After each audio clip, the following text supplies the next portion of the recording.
Baik, semuanya. Oke, baik. Assalamualaikum warahmatullahi wabarakatuh. Perkenalkan di sini nama saya Muhammad Dafir Radian dengan NPM 2782084 kelas TRI 3C. Oke, baik. Di sini saya akan membuat video hands-on saya itu mata kuliah analisis ilmu dan data. Langsung saja kita ke Google Colab-nya. Di sini yang pertama itu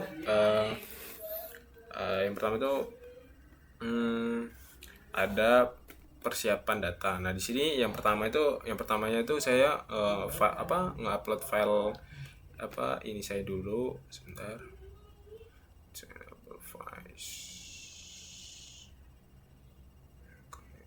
Pokoknya saya upload dulu file churn CSV-nya. Nah, ini saya upload yang customer churn 2 CSV ini. Oke. Nah, sudah saya upload.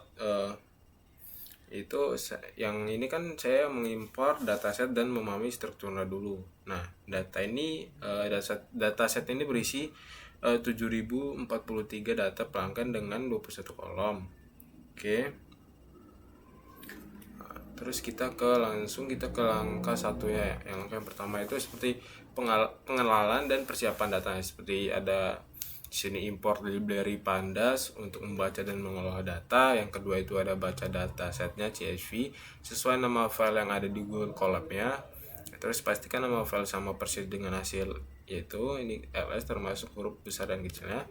Yang ketiga itu ada cek informasi data dasar, yaitu dataset, jumlah baris, kolom, dan tipe datanya. Selanjutnya ada lihat 5 data pertama untuk memahami struktur isi datanya. Dan yang kelima opsional itu cek ukuran datasetnya. Jadi datasetnya ini berisi 70.043 data pelanggan dengan 21 kolom dan termasuk informasi seperti lama berlangganan, biaya bulanan, dan status churnnya. Oke, ini jumlah baris dan kolomnya 7043 dan 21 kolom. Oke, selanjutnya kita ke langkah 2, yaitu pembersihan dan penyiapan datanya. Nah, di sini yang pertama itu ada cek apakah ada nilai kosong, yaitu missing value di setiap kolomnya, yaitu seperti cek nilai kosong terus jumlah total nilai kosongnya.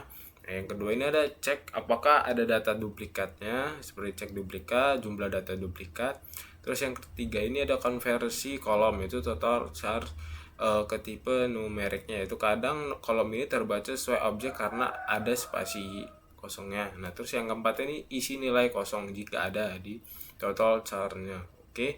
Dan yang kelima ini ada konversi kolom churn dari teks ke nilai binernya, itu O 0 dan D.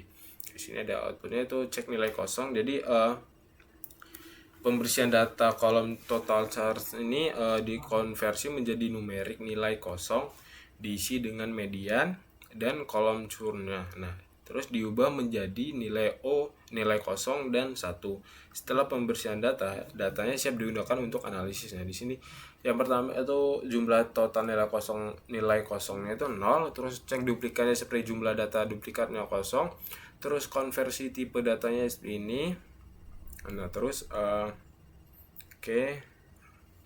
ini terus kita lanjut ke langkah 3-nya, yaitu visualisasi univariate,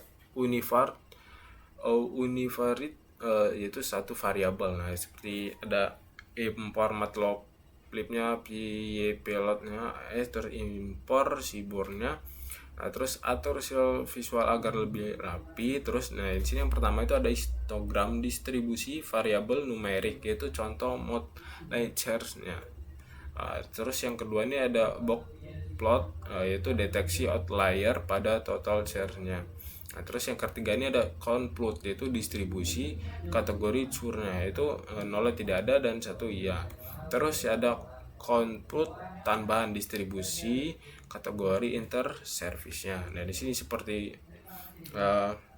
jadi pada tahap univariate ini saya mulai distribusi setiap variabel. Sebagian besar pelanggan itu membayar biaya bulanan antara 20 hingga $100. Terus jumlah pelanggan churn ini lebih sedikit dibanding yang tetap berlangganan dan layanan fiber optik paling banyak digunakan. Nah, ini seperti distribusi monsters-nya, frekuensi, ini terus box plot totalnya, terus distribusi klasurnya, terus ada distribusi jenis internet service-nya. Oke, terus selanjutnya ini kita ke langkah yang keempat, yaitu visualisasi bivariate, yaitu hubungan dua variabel. Seperti yang pertama ini ada scatter plot, yaitu hubungan antara mode share dan total share-nya berdasarkan curnya. Terus yang kedua ini ada box plot, yaitu perbandingan tenur antara pelanggan sur dan tidak. Terus yang ketiga ini ada bar chart, yaitu proporsi rata-rata churn berdasarkan internet service-nya. Oke, jadi pada tahap bivariate ini hubungan antar variabel itu dianalisis. Terus terlihat bahwa pelanggan dengan biaya bulanan tinggi dan lama berlangganan rendah lebih sering churn.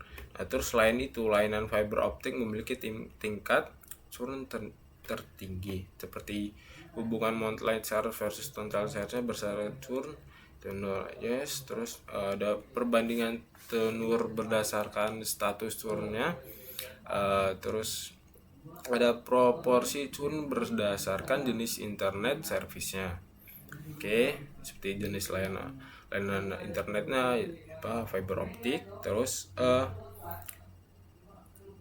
selanjutnya kita ke langkah yang kelima, yaitu visualisasi multivariate, yaitu banyak variabelnya.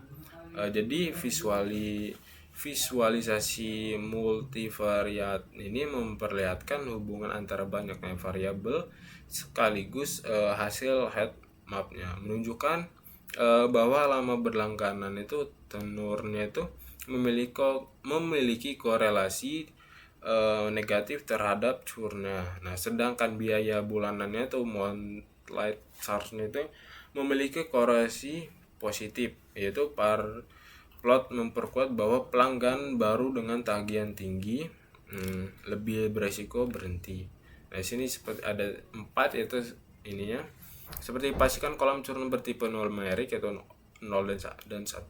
Terus buat daftar variabel numerik yang akan dianalisis. Yang ketiga, heat map korelasi antar variabel numerik ya. Yang keempat, par plot untuk melihat hubungan visual antar banyak variabel. Nah, di sini itu ada heat map korelasi antar variabelnya. Oke. Terus ada par plot hubungan antar variabel, itu ini churn yang ada biru dan oranye 0 dan 1. Oke. Terus selanjutnya kita ke langkah yang keenam, yaitu visualisasi interaktif, yaitu plotly. Nah, jadi di sini yang pertama itu ada scatter plot interaktif, yaitu hubungan antara mode chart dan total charge berdasarkan status churnnya. Nah, terus bar chart interaktif menampilkan proporsi churn berdasarkan internet service. Terus ada faded histogram interaktif, yaitu membandingkan distribusi total churn berdasarkan kotak tipenya. Jadi di tahap ini menggunakan visualisasi interaktif dengan plotly, yaitu dari grafik terlihat bahwa pelanggan dengan kontrak mode lead to mode dan biaya bulanan tinggi paling banyak churn. Nah, terus layanan fiber optik juga menunjukkan tingkat churn tertinggi. Nah, seperti ada scatter interaktif, yaitu monthly charge versus total charge-nya itu warna. Terus ada proporsi churn berdasarkan internet service. Terus ada fast histogram, yaitu total charge per kontaknya. Oke, jadi dari keseluruhan hasil analisis ini, faktor utama yang mempengaruhi churn itu adalah biaya bulanan dan lama berlangganannya. Nah, terus perusahaan dapat mengurangi churn dengan mendorong pelanggan untuk memiliki kontak jangka panjang dan memberikan program loyalitas bagi pelanggan lama. Mungkin sekian saja dari saya. Bila ada kesalahan atau kekurangan saya mohon maaf. Saya Davin, saya akhiri. Assalamualaikum warahmatullahi wabarakatuh.